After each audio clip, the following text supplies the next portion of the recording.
Hello दोस्तों, कैसे हैं आप सभी। तो आज हम डॉक्टर तुलसीराम की मुर्दैया आत्मकथा को पढ़ते हैं। तो सबसे पहले हम भूमिका को देखते हैं कि क्या है इसमें। चलिए शुरू करते हैं। तो सभी लोग ध्यान से देखिएगा, बहुत ही ज़्यादा महत्वपूर्ण है ये। मुर्दैया हमारे गांव धर्मपुर आजमगढ़ की बहुउद्देशीय कर्मस्थली थी। चरवाही से लेकर हरवाही तक सारे रास्ते वहीं से गुजरते थे। इतना ही नहीं, स्कूल हो या दुकान हो, बाज़ार हो या मंदिर हो, यहाँ तक कि मज़दूरी के लिए कलकत्ता वाली रेलगाड़ी पकड़ना हो तो भी मुर्दैया से ही गुजरना पड़ता था। हमारे गांव के जियोपॉलिटिक्स यानी भू राजनीति में दलितों के लिए मुर्दैया एक सामरिक केंद्र जैसी थी। जीवन से लेकर मरण तक सारी गतिविधियाँ मुर्दैया समेट लेती थी। सबसे रोचक तथ्य यह है कि मुर्दैया मानव और पशु में कोई फ़र्क नहीं करती थी। वह दोनों की मुक्तिदाता थी। विशेष रूप से मरे हुए पशुओं के मांसपिंड तथा जूझते हुए सैकड़ों गिद्धों के साथ कुत्ते और शियार मुर्दैया को एक कलास्थली के रूप में बदल देते थे। रात के समय इन्हें शियारों की हुआ हुआ वाली आवाज़ उसकी निर्जनता को भंग कर देती थी। हमारी दलित बस्ती के ये अनगिनत दलित हजारों दुख दर्द अपने अंदर लिए मुर्दैया में दफन हो गए थे।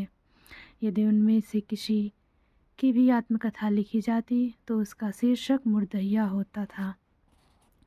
मुर्दैया सही मायने में हमारे दलित बस्ती की ज़िंदगी थी। इस ज़िंदगी को मुर्दैया से खोदकर बाहर लाने का पूरा श्रेय तद्भव के मुख्य संपादक अखिलेश को जाता है। वह हमेशा मेरे सामने कलम के बदले फावड़ा लिए तैयार मिलते थे।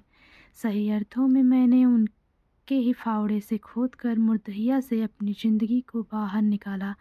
जमाना चाहे जो भी हो, मेरे जैसा कोई अदना जब भी पैदा होता है वह अपने इर्द गिर्द घूमते लोक जीवन का हिस्सा बन ही जाता है। यही कारण था कि लोक जीवन हमेशा मेरा पीछा करता रहा।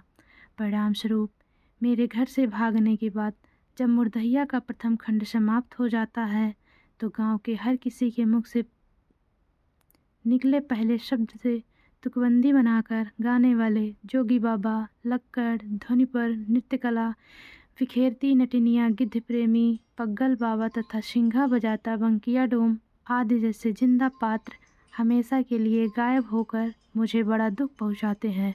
सबसे ज़्यादा दुखित करने वाली बात दिल्ली में रह रहे मेरे गांव के कुछ प्रवासी मजदूरों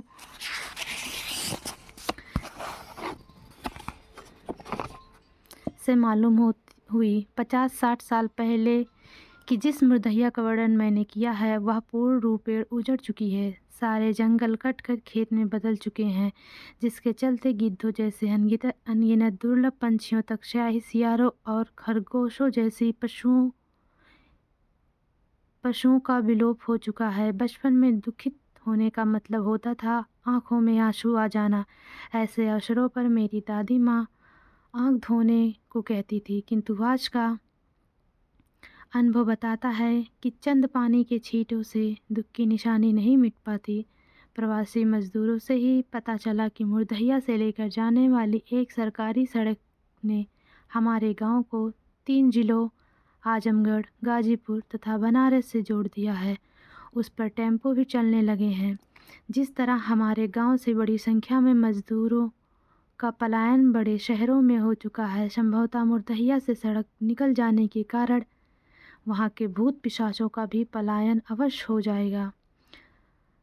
जाहिर है अब पहले जैसी उनकी पूजा नहीं होती। बढ़ते हुए शहरीकरण ने हर एक के जीवन को प्रभावित किया है। भूत भी इससे अछूत नहीं है।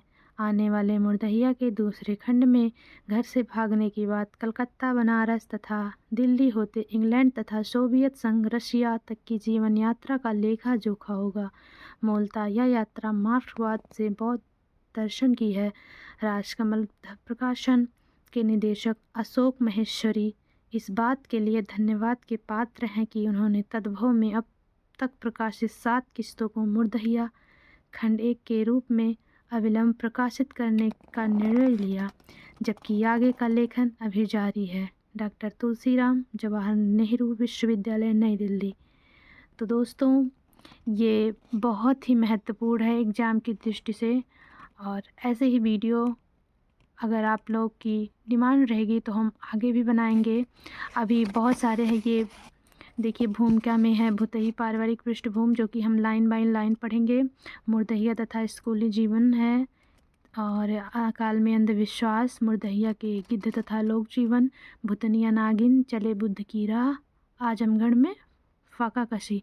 तो ऐसे ही आप लोग अपना प्यार और स्नेह बनाए रखें तो आगे का भी हम ऐसे ही पढ़ा देंगे। ठीक है, फिर धन्यवाद।